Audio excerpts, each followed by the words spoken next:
Can you hear me? Yeah, okay, yeah, it's working. Okay. First of all, thank you, Magali, for the generous introduction, and thank you, Hoda, for organizing this event. Thank you to all of you for coming, taking the time of lunch to come to hear this talk, which, as Magali has just pointed out, is actually taken from my book manuscript at Penn, African Literature, Post-Colonial Studies in the Cold War. And it's taken from the first part of the book, where I'm concerned with the tenets of the debates that have shaped our understanding of African literature and African literary criticism as an emergent field in the aftermath of the Second World War, as well as the forums where such debates were held, whether conferences, magazines, collections of essays, or broadcasted recordings. When I taught a graduate seminar on the global Cold War in 2014, I was taken by surprise by the heated debate that broke out when we read Ngugi wa Thiong'o's novel Devil on the Cross. The novel, with its combination of allegorical structure, secondary orality, socialist realism, or so some critics have labeled it, and explicit didactic strategies, does not resemble most of the text graduate students encounter in their classes, or at least at McGill. While the majority of the class were hooked by Ngugi's innovative novelistic techniques, one student simply refused to see it as a purely literary text because, as he put it, the novel tells readers unambiguously what political position they are to take. He rejected the combination of didacticism and realist techniques, implying that representational straightforwardness and lack of interpretive ambiguity were artistic failures. Other students immediately came to the writer's defense. It was the most animated and illuminating discussion I had ever had in a classroom. It made me see clearly the long-lasting legacy of literary models, or rather aesthetic systems that I'm going to argue, cemented by the Cold War. In slightly more sophisticated forms, resistance to realist aesthetics, explicit didacticism, especially when coupled with leftist politics, has been echoed by numerous critics. Even when scholars positively assessed the innovative aspects of Ngugi's Marxist aesthetics, his support of leftist politics was seen as partisan engagement that diminished the universal appeal of his work. Therefore, scholars sometimes apologized for the writer's political engagement, pleading for a purely literary value of his work. Kokwamuzu entreated the reader. While I do not deny the strong political nature of the novel or undervalue its social importance, I insist that regardless of the limitations from which it might suffer, Petals of Blood, Ngugi's slightly earlier novel, is foremost a literary work, an artistic creation, and if we look closely enough, we will discover its beauty. Political engagement, according to such a narrow interpretation, muddles formal aspects and makes it difficult to grasp the work's literariness. These statements reduce realism to lack of technique, or see explicit political content as an unnecessary burden that diminishes literary craft. More dangerously, the statements also hint at the Euro-American aesthetic measuring stick that indirectly privileges modernist fiction over its realist counterparts. Furthermore, a realist style in a cultural environment that privileged modernism was oftentimes seen as an anachronism, a throwback to an aesthetic mode surpassed in the West. As a global conflict involving the political, military, economic, and cultural domains, in short, almost every sphere of life, the knowledge paradigms the Cold War mobilized shaped the intellectual instruments we have been utilizing. This is the case with modernism and realism, two modes of writing that were reshaped through the interaction between the superpowers, on the one hand, and the aims of writers seeking to decolonize knowledge paradigms and literary canons, on the other. They came to carry more meaning than the specific writing practices to which they initially referred, overdetermined by the cultural and ideological roles assigned to them during the Cold War. Therefore, in this talk, I'm not interested in assigning labels, calling specific texts for realism or modernism. Instead, I'm addressing the mythologies of modernism and realism as they have become sedimented in literary criticism. I look at how African writers, like their counterparts around the world, perceive these modes of writing and how their preferences shape the African literary canon presented in anthologies, literary histories, list of prizes and awards, and in the classroom. There is a strong element of compulsion in these Cold War knowledge paradigms. Beyond simple aesthetic choice, if such a simple choice was ever possible, they conveyed hierarchies that prioritized modernism over realism in the West, and the other way around in the Eastern Bloc. I'm insisting on the Cold War setting of this debate because by historicizing the tenets of this dispute, we may elucidate the rise and decline of certain concerns in literary criticism during the latter half of the 20th century. In the first 2 decades after the end of the Second World War, the function of modernism and realism was mostly contextual. What counted was how writers drew on these modes of writing in order to achieve specific cultural aims. The late 1960s marked a turning point in the cultural narrative about realism and modernism. It was propelled by the revelation of extensive CIA intervention in cultural production across the globe and the subsequent Soviet efforts to match and outstrip the USA's influence. African writers were often unwittingly pulled into this contest, even when they tried to resist the cultural polarization of the globe. African literature as a discipline was born in the crucible of the Cold War, not in a sense of a subservient form of ideological alignment, but mostly as a struggle to break free of Cold War dichotomies and to forge a participatory and determining role. Relatively new archival evidence reveals the extent to which the two superpowers tried to sway African writers. With its painstakingly meticulous archival research, Francis Stoner Saunders' The Cultural Cold War, the CIA in the World of Arts and Letters, inaugurated a new paradigm in the study of the forms of cultural influence deployed by the CIA through its umbrella organization, the Congress for Cultural Freedom. Between 1950 and 1967, the CIA supported financially a network of institutions, cultural venues, and literary forums clustered around the Congress for Cultural Freedom. The CCF had offices in 35 countries, published over 20 prestige magazines, and employed dozens of personnel. The funds were being channeled through a facade organization, the Farpel Foundation, which provided an air of even-handed and politically disinterested scholarship. Without the knowledge of most of the participants involved, important venues where African literature was promoted, published, and discussed had been bankrolled from the United States. These included the Transcription Center in London, headed by Dennis Duerden, the Mbari Writers and Artists Club in Nigeria, and the journal Black Orpheus, under the editorship of Kulibaya. The Ugandan literary journal Transition, edited by Rajat Nyogi, as well as the Dakar and Freetown 1963 conferences on the teaching of African literature, and more importantly, the 1963 Makerere Conference, a pivotal point in debates about the field of African literature. The CIA had used these cultural venues as a way to attract intellectuals sympathetic to the political values of democracy, intellectual freedom, and, ironically, a principle of political detachment as a hallmark of literary value. Peter Kalini has argued that the aesthetic vocabulary promoted by these institutions was modernism. And here you have the cover of one of the covers of Black Orpheus and a photo from the Makerere conference with Wole Soyinka in the foreground.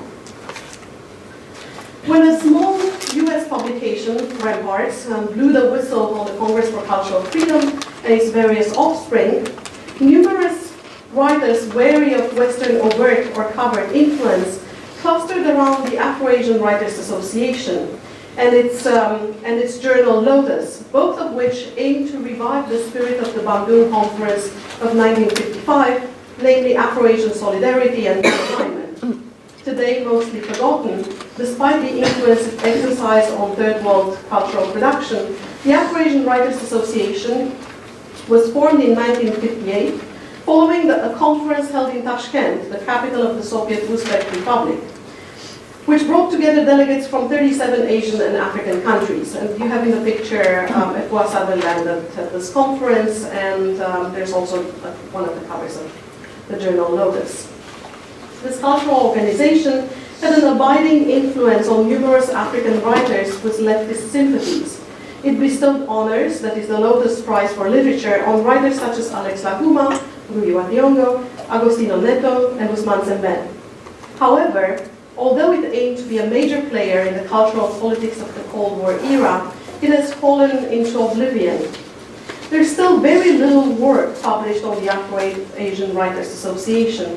A couple of articles published by Hala Halim and Duncan Yoon, as well as a forthcoming book by Rosen Dragalov and my own book. This neglect is primarily due to the loss of most of the association's documents during the years when the journal Lotus was based in Beirut and then in Tunis. The overall disregard for cultural material associated with the Eastern Bloc in the immediate aftermath of the Cold War. And finally, the difficulty of navigating the many languages in which material exists. Lotus was published in English, French, and Arabic, while some of the association's conference-related materials exist also in Russian, Portuguese, and Hindi.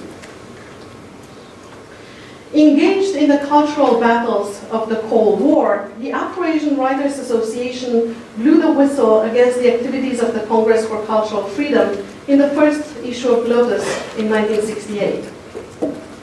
It warned artists to remain alert to the danger of imperial cultural infiltration and named the Congress for Cultural Freedom as an institution financed by the US Intelligence Service.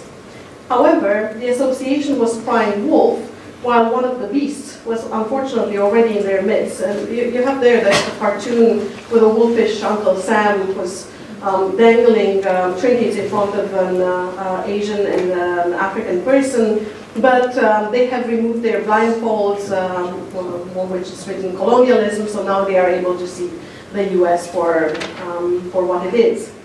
So I was saying that the association was crying wolf while one of the beasts was already in their midst, because, as mentioned before, the first conference of the Afro-Asian Writers Association took place in 1958 in Tashkent, the capital of the Uzbek Soviet Socialist Republic.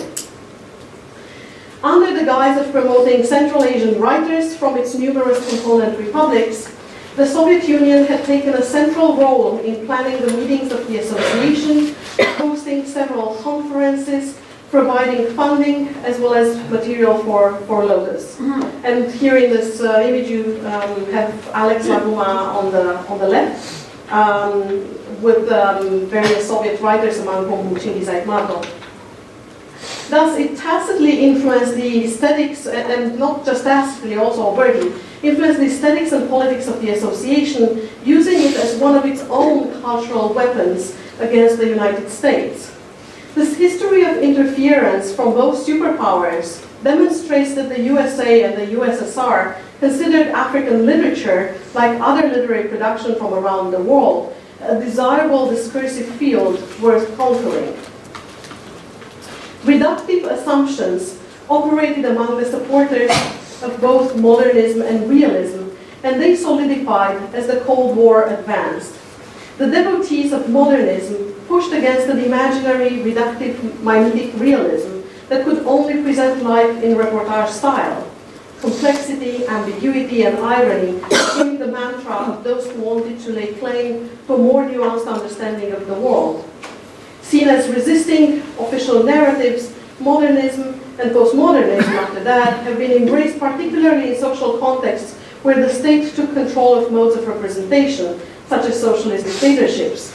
Conversely, defenders of realism as the true revolutionary form praised its ability to rupture the smokescreen narratives of capitalism, speaking truth to colonialism, and restituting erased histories to the oppressed. The backers of realism argued that modernism, with its focus on form and craft, represented an abdication of moral and political responsibility and a narcissistic, self-involved channeling of creative energies. Finally, the forms of socialist realism, sanctified in the Soviet Union and adopted by the Eastern Bloc, have long been decried in the West as a totalitarian mode of writing, the cultural reflection of a dictatorship that codified in strict ways how artists were allowed to reflect the world. During the latter half of the Cold War, so especially in the 1970s and the 1980s, these two modes of writing became subordinate categories, abstracted from their original function. A zero-sum assumption seemed to operate on both sides. As numerous scholars have already pointed out, at the forefront of the support for modernism in Africa sat two journals, Black Orpheus and Transition, and a cluster of venues, conferences, and other literary events, all functioning under the umbrella of the Congress for Cultural Freedom. And modernism was easily identifiable in the visual aspects of Black Orpheus, for instance, in the stylized, abstracted African visual themes in the cover of the magazine, or in this painting by Malangatana. It's one of his earlier works, in which we can see the influence of Picasso. The painting is actually called The Woman Who Cries, establishing a clear link to Picasso. Because they emerged at the height of the struggle for independence in Africa, and yet they turned out to be secretly financed by the CIA through the Congress for Cultural Freedom, these venues problematized the relation between American imperialism, modernist cultural forms, and decolonization. In the first issue of Transition, a brief editorial, most likely authored by Rajat Nyogi, although no name is given, reflects on the goals of the journal. Culture in Transition begins from T.S. Eliot's inclusive and eclectic definition of culture, from Derby Day to boiled cabbage cut into sections and to Gothic churches, and asks, what is East African culture? The choice of a modernist writer as the arbiter of aesthetic and philosophical definitions, as well as the aspiration to emulate the rebelliousness of a modernist avant-garde, are most notable aspects of Nyogi's account.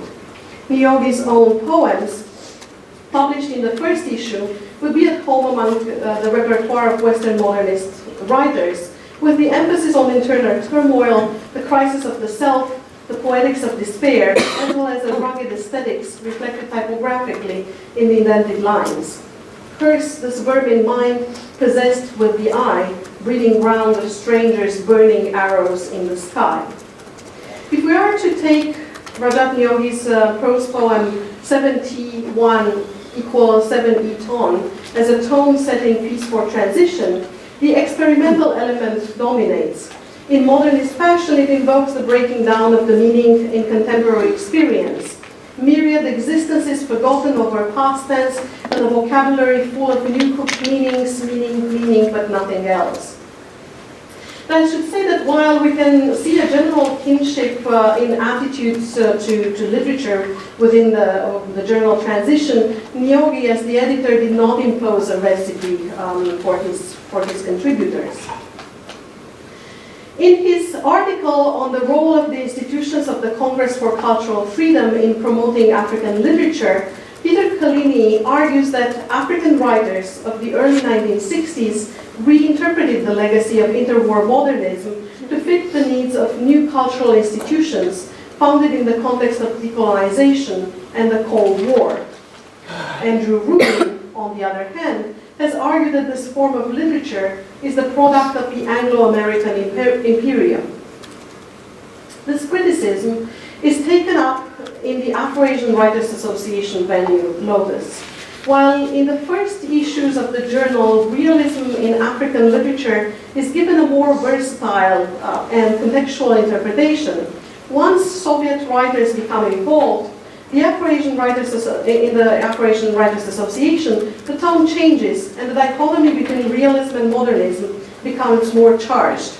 Take, for instance, Mirza Ibrahimov's assessment in a 1970 issue of Lotus. We know only too well what ugly phenomena in creative endeavor may result from all kinds of innovational, modernistic trends expressing internal emptiness and the decay of contemporary bourgeois culture, contemporary bourgeois modernism, and the vulgarization cloaking ultra-revolutionary attitudes are at one in their hatred of genuine innovation and the best example of great artistic creativity. They detract creative thought from reality, from the real needs and requirements of the people. Starting with 1934, the artistic doctrine in the Soviet Union became socialist realism, a loosely defined art form that by the 1950s had lost even the initial artistic coherence it had in the 1930s, when authors like Maxim Gorky and Mikhail Sholokhov lent their prestige and cultural authority to this project. Socialist realism represented itself as a formulation of the artist's commitment to the transformation of society by raising the consciousness of their fellow citizens. While African writers showed some support for socialist realism in the journal Lotus, mainly by invoking the names of Gorky and Sholokhov, and this was done repeatedly in the journal, it is important to understand that their approving comments about this mode of writing as having more to do with a rebellious rejection of Western aesthetic principles than with a full-throated endorsement. And there are some exceptions to this. For instance, Alex Laguma was fully convinced of the virtues of socialist realism. Gugi, on the other hand, just gestured towards Sholokhov as a source of inspiration for a grain of wheat and petals of blood without naming socialist realism as such. In the last 2 decades of the Cold War, aesthetic statements became acerbic. Part of knowledge paradigms that outlasted the fall of the Berlin Wall, those views on literature were still with us into the new global disposition. In 2003, South African writer Louis Nkosi presented a poem at the Berlin International Literature Festival, addressing the differences between poetry and prose in a problematically gendered allegory. His lines are an indirect testimony to how entrenched some Cold War era aesthetic beliefs still are. Poetry is not prose, conventional, a thing of grime and slime, full of blubber, red-eyed, disheveled, a real skivvy, hitched to some one-eyed monster named realism. This spin to poetry is startling, first of all, because Nkosi, a practitioner of prose, was not an adept of writing in verse. More strikingly, he implies that the value of poetry lies in its tight and crafted form, the opposite of the disheveled, blubbery prose. The marriage of prose to realism, a union that he had subverted in his novel Mating Birds, published in 1983, evokes a similar, though unnamed, pairing of verse and modernism. Just as a few years earlier, he had reproached his fellow South African writers a penchant for technically brittle, reportage-like realism to the detriment of artistic inventiveness, Nkosi still held the persistent suspicion that realism is a brutish and brutalizing mode of rendering reality. On the other side of the spectrum, in the early 1980s, Georg Gugelberger, in a landmark collection, Marxism and African Literature, argued that modernism has a profound connection with the transition of the epoch of imperialism. Modernism is closely connected with reactionary politics. The perception of modernism in Africa is closely linked to neocolonialism. One cannot be against imperialism and write in the tradition of T.S. Eliot and Ezra Pound, end quote. Like Frederick Jameson, Gugelberger is interested in the connection between economic system and cultural production. Two major criticisms are leveled at this mode of writing: Eurocentric bias, with its associated cultural imperialism and interiorization at the expense of participation in the community. Thus, by the second half of the Cold War, modernism and realism became shorthand for the larger aesthetic systems. The Warwick Research Collective, in their co-authored book, Combined and Uneven Development, Towards a New Theory of World Literature, published in 2015, have analyzed in depth the relation between world system and literary production. Drawing on the work of Immanuel Wallerstein and Leon Trotsky, and the literary theory field on the writings of Franco Moretti and Jameson, the Warwick Collective offers a compelling explanation for the simultaneous presence of different literary forms across the globe at a given moment. According to them, capitalism as a totalizing world system is responsible for the specific literary forms we encounter in world literature, a hyphenated compound that emphasizes the systemic aspects of the phenomena. A single but radically uneven world system, a singular modernity combined and uneven, and a literature that variously registers this combined unevenness in both its form and its content to reveal itself as, properly speaking, world literature. These propositions sum up the kernel of our argument. The Worried Collective's approach is nuanced and compelling, taking into account the interaction between the cultural forces of the world system and its consecrated forms and genres, and writers' deliberate engagement with literary and non-literary local forms. Yet while the operating logic of the underlying economic, political, and cultural model explains the status quo in the world today, as well as the historical processes engendered by the expansion of capitalism from the 16th to the mid-20th century, it does not account persuasively for the position of the socialist states during the Cold War. The protocol, they say, that the Worried Collective, the protocol commits us to arguing for a single world literary system rather than for world literary systems. Yet, what if it is more accurate to go against this protocol to describe literary production during the Cold War? In 1980, the reputed sociologist Peter Worsley countered Wallerstein's monistic model with a bipolar one, in which considered the Cold War fault lines. To the capitalist world system, he opposed the communist one, acknowledging that there is unevenness even among the supposedly equalitarian and fraternal socialist states. The communist world in this model is also broken down into countries and spaces that are core, periphery, and semi-periphery. The model promoted by Wallerstein and his followers either completely overlooked socialist states, as if they did not exist, or made them fit an explanatory frame that is unnecessarily rigid. For instance, Wallerstein argued that the Eastern Bloc did not comprise actual socialist states. As long as production was for profit and not for use, these countries were merely instances of collective capitalist firms. It is accurate to say that the so-called socialist states were far from attaining the types of equitable societies they purported to be. I was raising one of them. Inequality among the Eastern Bloc states and forms of imperialism exerted by the Soviet Union both within and outside its component republics created the image of a group of countries that was as stratified as the capitalist ones. Yet whether the socialist states had succeeded in building an actual socialist world system is beside the point for my argument here. The Second World, built around the USSR, attempted to become a true world system. It promoted its own mode of economic organization, as well as affiliated cultural and literary system. For more than 70 years, the Soviet Union tried to prove that the socialist and eventually communist way of life was better than the values and forms of political organization offered by the West. In their engagement with Eastern Europe and Russia, the Warwick Research Collective completely bypassed the literary forms promoted within the Second World. For instance, their examples from this part of the world are solely what we could term postmodern writers from the 1990s, like Victor Pelevin, allowing them to bypass socialist realist novels from the earlier periods.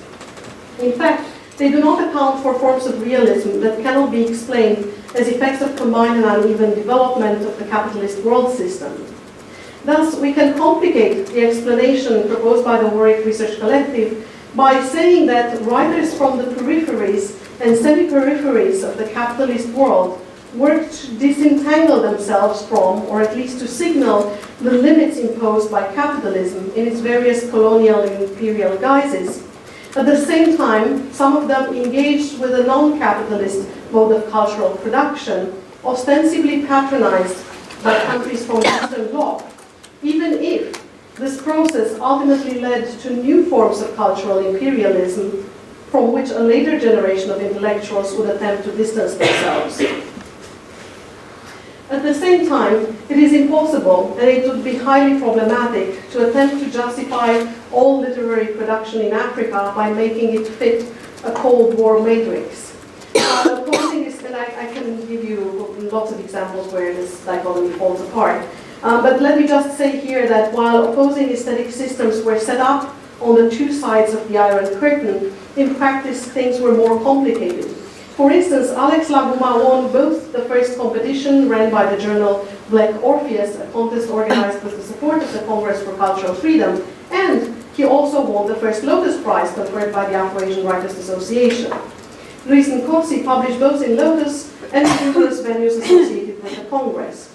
If the Congress for Cultural Freedom and the Afro-Asian Writers Association were to be seen merely as the ideological mouthpieces of warlocked superpowers, they could hardly be conferring cultural capital on the same intellectuals.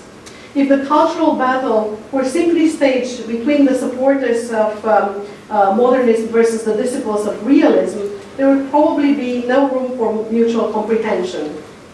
Referring to the chasm separating capitalism and communist ideology during the Cold War, Timothy Brennan has pointed out that crossing from one ideologically determined aesthetic field into another can happen only through an act akin to a religious conversion. While I think he may overstate the difficulty a little bit, we need to acknowledge an undeniable deafness to the literary vocabulary of the other camp. The tenacity of aesthetic categories passed down in school curricula in the West and the Eastern Bloc translates into a certain tone-deaf response to the tenets of a different aesthetic. There are entire areas of African literary criticism produced during the Cold War that were mutually invisible to each other. Historicizing the development of African literary criticism and of the most important discussion tenets would allow us to speak of literary styles and the functions across the Iron Curtain, and to see the emergence of African literature as a field, as part of a global interaction of aesthetic systems. Thank you.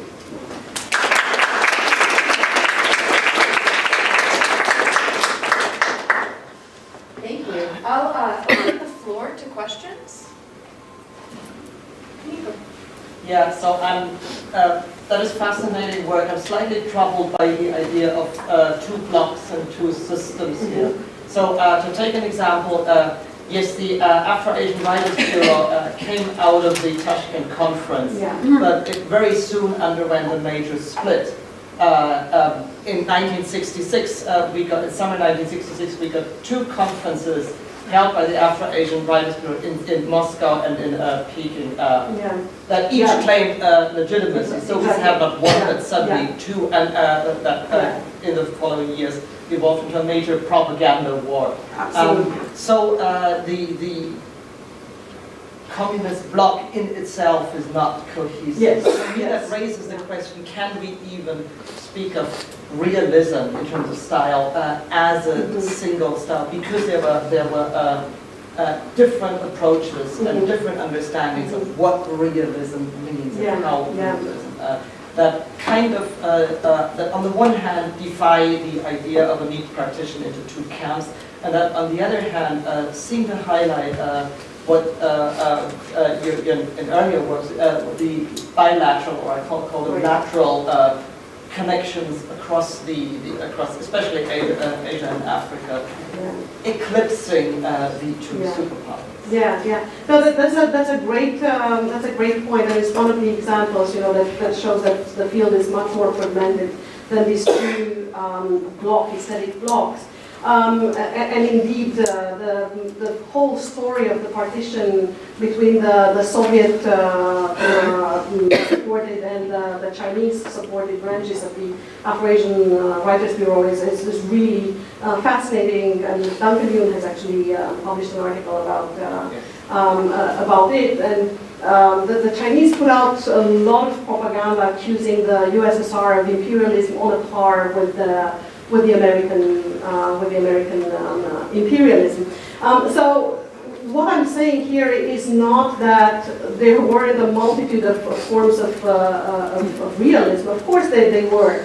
What I'm saying is that the Soviet Union, attempting to build an aesthetic system for itself, had tried to emphasize certain forms of realism and has participated in a process of dichotomizing, of creating this antinomy between modernism and realism. So that's why I called my talk and also the chapter from which it's taken, Mythologies of Realism and Modernism, because we're not really talking about the diversity of forms of realism and modernism, which obviously, as Frederick Jameson has said in Antinomies of Realism, realism is engaged in all these antinomies, of which modernism is just one of them, right? So for me, the fascination is what happens when the superpowers are trying to intervene in cultural production, and they are mandating certain forms of writing overtly, or in the case of the USSR, or indirectly in the case of the United States and other Western countries, and how African writers are trying to resist to these. Because sometimes, the forms of resistance to the West, to the aesthetic system of the West, takes the form of even nominal acknowledgement of the aesthetic system of the Eastern Bloc, of the Soviet Union. We have, for instance, Gugi, as I was saying earlier in an article, he says that I was driven to write like Sholokov, to look at the history of Kenya in the same way in which Sholokov had looked at the history of the United States. He doesn't name socialist realism, right, as a writing mode, but he says, despite Close to Dawn, that was my inspiration for writing Petals of Blood. But there, we can see a clear mark of, I'm voting with these guys because I don't want to write like the Western, like the people in the West. And in another interview, he talks about his aesthetic choices when he wrote the novel Petals of Blood. And he said that when I was growing up, I was reading all this detective fiction. And the inference in his article is that the detective fiction as an epistemological mode is flawed. That all these novels based on a Western way of seeing the world cannot account for the reality in Kenya or other countries decolonizing. And that's why he's saying, okay, I'm going to look at how the Soviet Union has done literature. So there are signals of affiliation that we see, and signals of disaffiliation to aesthetic modes. And for me, the fascinating thing is how writers have navigating them, and sometimes changing from one perspective to another. Again, Gugi is a great example for this because he started as a modernist. If we look at his early short stories, if we look at A Grain of Wheat, we see the influence of Conrad for sure, and other modernist writers. And even the way in which he revised A Grain of Wheat when he republished it in 1986, he took out all the modernist ambiguity where he was able to take it out.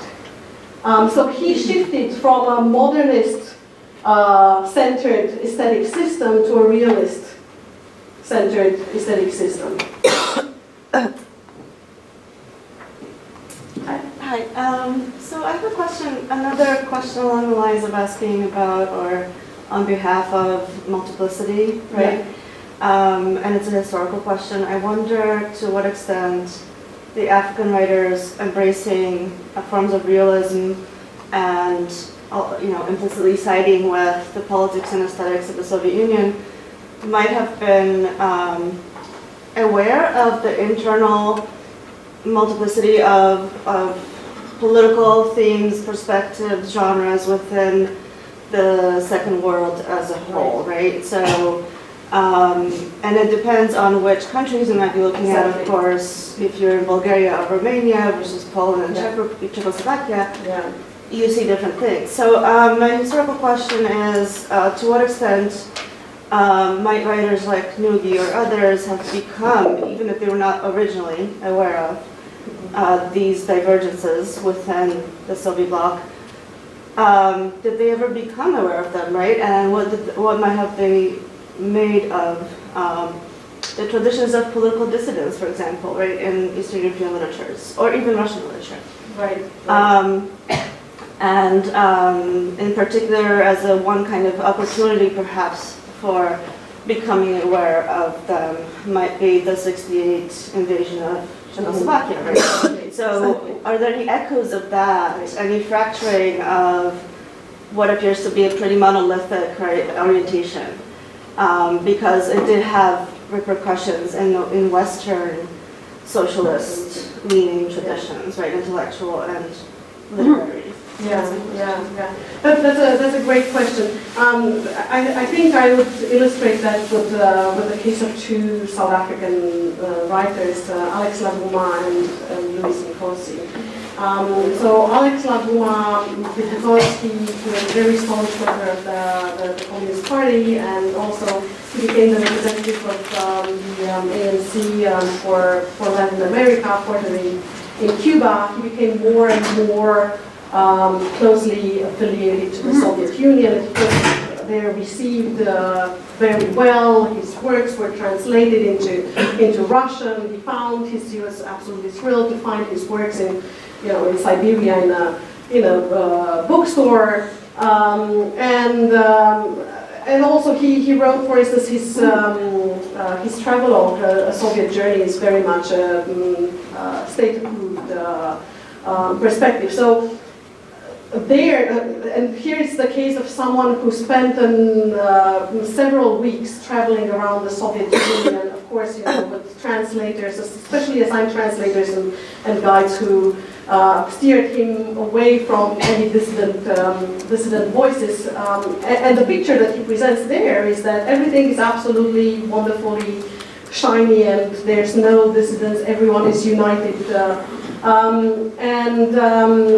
Actually, he and Louis Nkosi traveled to the Soviet Union, and they talked with the Writers' Union about the case of what are the name, two dissident writers that created quite a stir in the West,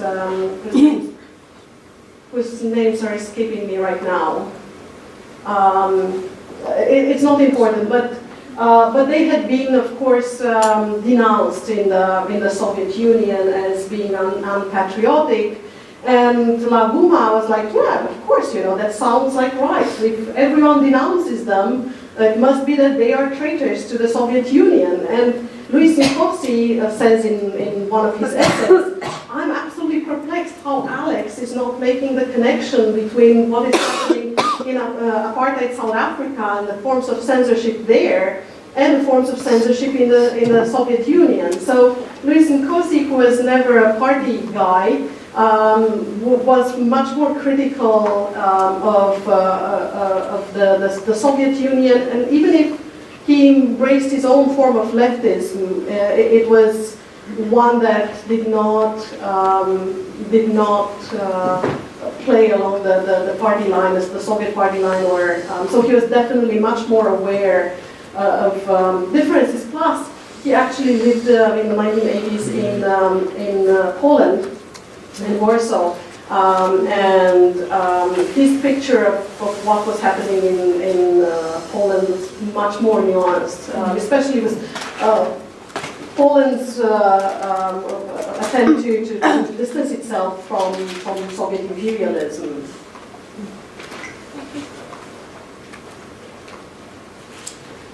So, I have two questions. One is a little bit historical, and the other is a little bit more of a meta question. But I was curious to hear you talk a little bit more about there's a sort of unmasking of the Comparative Cultural Freedoms activities in the 60s, and a set of reactions to that unmasking then, and then the ways in which African writers have talked about that since then. So, and I'm thinking here of the moment in the most recent volume of his autobiography where he talks about, brings up the CCI funding for Makerere, and dismisses it in an interesting way. I think his formulation is something like, oh, and that's just a good example of the kind of context within which African literature tradition, right? Which is, neither an excuse nor condemnation. It it exists in an interesting rhetorical space now, and so I'm interested in that kind of texture of over time, Right. how people have come to talk about it. So that's the historical question. Yeah. The other is sort of to invite a reflection on the fate of literary critical category, right? I mean, you have this argument that is about giving sort of texture to the ways in which aesthetic systems are created and mobilized within these larger geopolitical contexts. And it strikes me that, and this is a question I end up with too, is the critique of categories equally important, particularly when you're situating this is in the global south, let's say. So what do we do after literary critical category? Right? Realism and modernism are practically useless terms if you think about them as having a definitional content that allows us to taxonomize literary production. And so what are we left with then as our sort of terms of preliminary description? But I mean that, I'm not expecting an answer, but a meditation. Yeah. Thanks. Those are great questions. Yeah, with Gugi and his reflection on the CCF, I think scholars and writers have, although people were really aware in the 1960s and 1970s of the whole scandal with the CIA, after that there was a period of amnesia, and I think it has to do, of course, with the fact that the West came out triumphant out of the Cold War. It's amnesia, and when actually the whole debate around the CCF restarted, and especially in African literature, many people have been shocked that history has existed and that somehow it has been overlooked, and also the ways in which the CIA and the United States government has intervened in cultural production. So I actually asked Ngugi, who I love, I venerate him, to respond to some questions for a forthcoming issue of research in African literatures on the African literary history and the Cold War. And he responded very tersely. So I was hoping that there would be all this, discussion of, especially that he loved the conference in Alma-Ata when he got the Lotus Prize. I thought that there would be so much discussion about that. I thought that he would talk a lot also about the Makerere and the revelation that the CIA had been sponsoring. But no, his answer were like very short paragraphs. So I was surprised by that. And the other surprise also comes from Wole Soyinka, who has been accused by, for instance, Andrew Rubin, that he is the product of this Anglo-American imperialism, that journals such as Encounter, Transition, like Orpheus have pushed him, and all the conferences produced by the Congress for Cultural Freedom have pushed him to the foreground. And in his memoir, he reflects on the whole scandal, and he said, and yes, the CIA was there in our midst, and I could tell that this was the guy. Like, would you really help? And why were you still hanging around with this guy? We were talking earlier about archives, right, and what you can find in archives, and in the CCF archives, the correspondence between Soyinka and the various people affiliated with the Congress for Cultural Freedom, he's a clear recipient of a lot of support from the CCF, from the transcription center. But when he feels that something is not quite okay with the CCF, he just pulls back completely and just disappears. Like, he's not answering their letters anymore. And these were the people who had actually taken him out of prison and managed to get him out of prison in Nigeria. So I think that there's still a desire to not even come close to those debates, not to engage with them. They're still perceived as being minefields. I also looked at the Shoyenka archives at Harvard, and I don't know what the people who bought those documents must have thought, but it's the most ridiculously purged collection that I've ever seen. There's nothing personal there.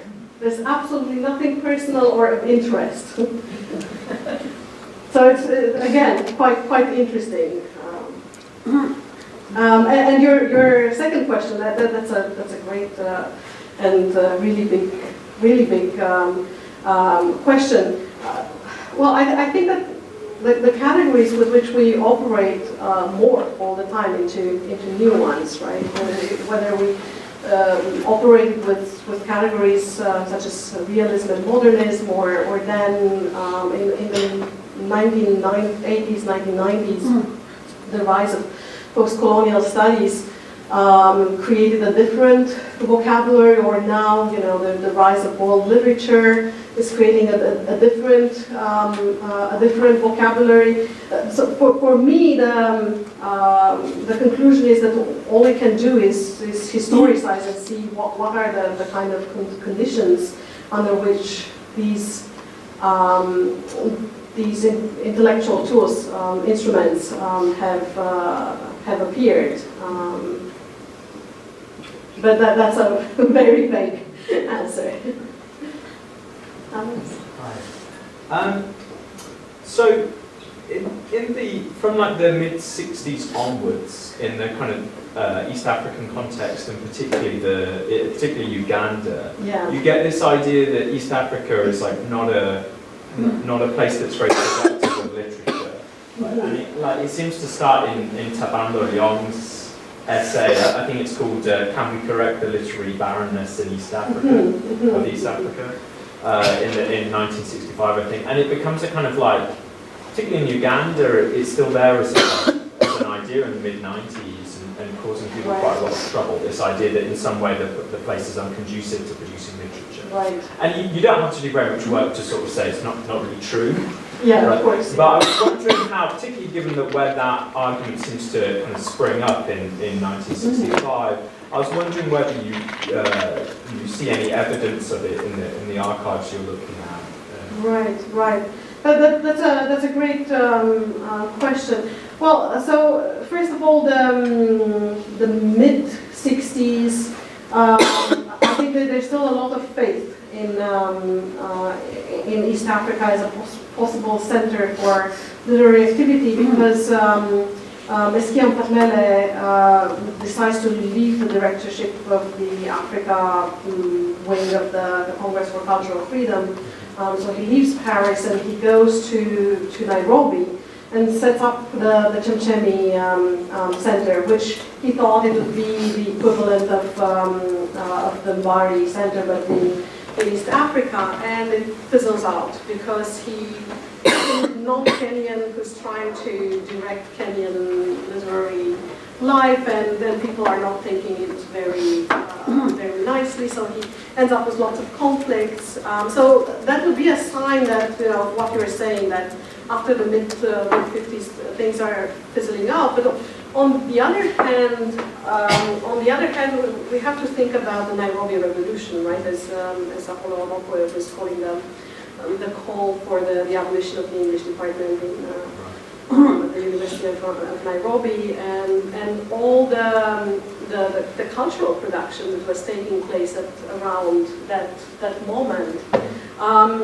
I think that maybe what we can see is that the literature that is being produced is not visible by the aesthetic terms of the West.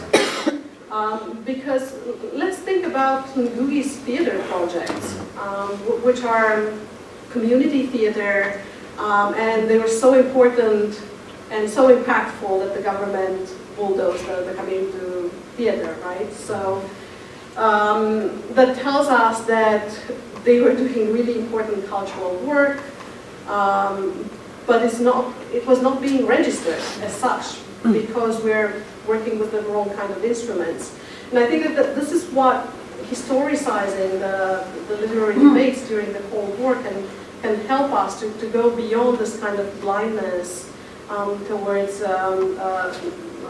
entire purposes of literature that otherwise would be excluded from the canon.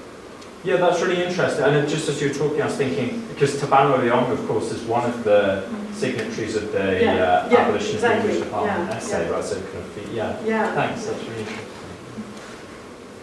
We have time, well, we have all of 2 minutes, so time for one more question. I can ask Anita. Okay. Oh, then I get it. Okay. So maybe this picks up a little bit on some of Alex's ideas and what you were just talking about in terms of types of literature that have been kind of ignored or pushed to the side, and also maybe picks up on some of the questions earlier about sort of what's beyond the binaries and that type of thing. And takes us back to one of the, I think, almost the first sentence of your presentation, where you were talking about various kinds of media or fora where a lot of these conversations are happening. So they could happen in journals or in conferences, and edited collections and things like that, but also in broadcasted recordings. Which calls to mind a whole kind of orality and acoustics and sound, you know, that media as a media for not only pushing ideology or that type of thing, but also a media of literary and aesthetic production, which I don't see engaged as much here. And I wonder if, I mean, aside from looking at genre prose, the fiction of ways that is beyond modernism and realism, what happens when you look at sound-focused genres? Yeah, thanks a lot. That's a rich question, and it's a little bit outside my field, because I've looked at some of the recordings and the transcripts of the recordings from the transcription center in London, which was another CA-sponsored outfit. And the kind of literature that they were promoting was very much in line, and discussions and questions about the function of the writer and the opposition between the writer and the state were very much in line with what was deemed as acceptable literature in the West. So I think that the tenets of the debates are very similar to what we see in conferences or what we see in academic journals that were published or essays that were published. But I have to confess that I haven't listened extensively to all those recordings or read through all the transcripts. All of them, in terms of the types of genres on which various actors were trying to exert pressure, I mean, it sounds like they're all written genres. Maybe oratory to a certain extent. Well, no, because Song. the CCF really tried to invest also in performance. So that's why, for instance, Moleschwenka got such a reputation as one of the children of the Congress for Cultural Freedom, because his work has been pushed to the foreground, and the performances were sponsored by the CCF of various plays. So I think that they were trying to go beyond that. And definitely on the other side, there's Rosen Jagalov's book, which is coming out, I think, next year, and I warmly recommend his research based in Soviet archives. And he works both with film and with literature, and he's seeing the similar patterns of Soviet influence in the film archives. Well, thank you very much. We're out of time.